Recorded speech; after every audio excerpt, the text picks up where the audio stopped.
Can Congress come up with a permanent fix? Congressman Michael Grimm is on the Financial Services Committee. He joins us. Good evening, sir. Good evening. Why can't, first of all, why can't we get a permanent fix one way or the other?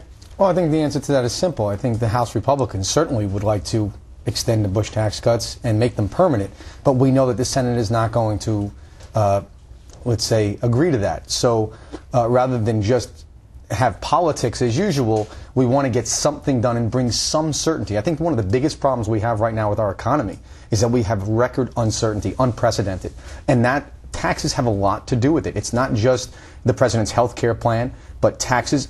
Corporations, small businesses don't know whether taxes are going up, down, so they're sitting in cash. They're not hiring more employees. They don't know what tomorrow is going to bring. That is not good for the economy, and what it means is you will have less jobs. And we just saw that in a very dismal jobs report. If certainty is so important to this, this is the thing, and I asked Congressman Van Hollen about it as well, I suspect much of this is going to be done in lame duck session. Am I right? Yes, I agree. Okay, which is very annoying because you know that's after you have a chance. The American taxpayers have a chance to weigh in on how it's done.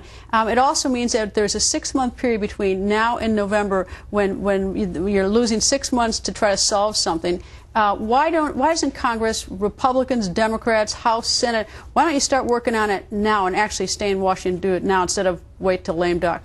Well, again, I think we are willing to do that, and that's part of the frustration I think you're seeing of the freshman class. You know, as a freshman, I can tell you one of the words I would describe how I feel, and a lot of my colleagues, is frustrated.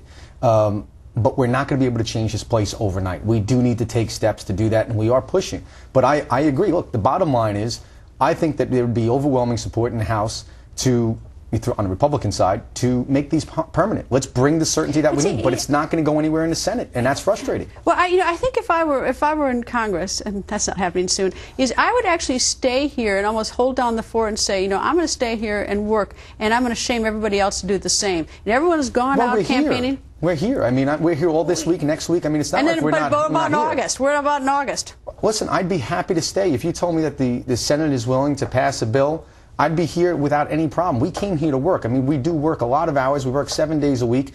The frustration, though, is that we know it's going to die in the Senate. It's just not going to happen. But again, I guess then the Senate should stay and work.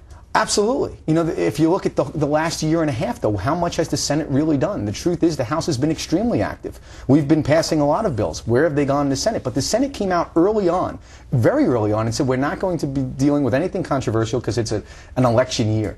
I think that's disgraceful. I'm here ready to work. I know that my colleagues are here ready to work, but the Senate just doesn't want to do it, and it is frustrating, and American people should be frustrated right now. And they should hold their senators responsible. Is there any way you would agree for just a temporary tax cut for people under $250,000? Is that just something you wouldn't even consider? I think it's bad policy all the way around. The bottom line is we're ignoring what the real problem is. The problem is that we spend too much.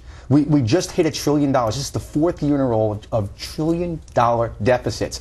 That's a problem that we have to deal with. We don't have a tax problem. If the only tax problem we have is that our taxes are too high. If you look across the country, we're not competitive corporate tax-wise, and if you want to take those that create the jobs and tax them more, you're going to have less jobs created. It's bad policy for the United States, and I can't support it. Well, I hope you stick around here, Dennis Neal, in our next segment, because we're going to report on there's $14 billion in overpayment and unemployment benefits last year. $14 billion, and when you think of, in terms of, trying to resolve our money problems, we might look to see, where we're wasting.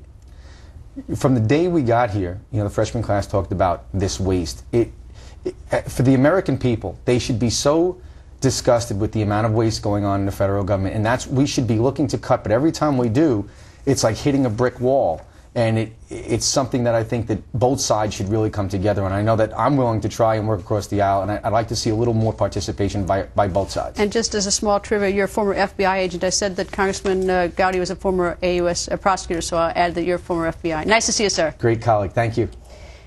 Well, is it tax